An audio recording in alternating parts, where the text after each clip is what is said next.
سب سے پہلی حیا کی قسم ہے حیاء الجنایہ۔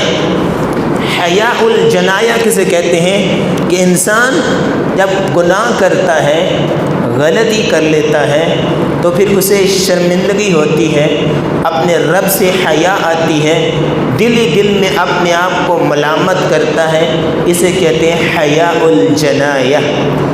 آدم علیہ السلام سے جب بھول ہو گئی، غلطی ہو گئی اور بھول کے گندم کا دانہ کھا لیا جس سے منع کیا گیا تھا، اور پھر جنت کا جو لباس اللہ نے عطا کیا تھا، عزت اور کرامت والا لباس، وہ اتر گیا۔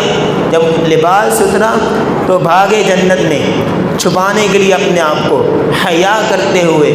تو اللہ نے کہا یا آدم افرارا منی، مجھ سے بھاگتے ہو؟ کہا لا یا رب، میں آپ سے بھاگتا تو نہیں ہے، بل مجھے آپ سے حیا آتی ہے، مجھ سے غلطی ہو گئی، مجھے آپ سے حیا آتی ہے۔ حیاء الجنایہ، حیاء الجنایہ یہ ہوتا ہے کہ انسان گناہ کر لے، اور ہیں اللہ کے بڑے نیک انسان متقی، آج کل ایمان اللہ کی چھوٹی موٹی غلطی ہو جاتی ہے انسان سے، پھر شرمندگی لے کے آتے ہیں، یا رب غلطی ہو گئی، شرمندہ، اور انسان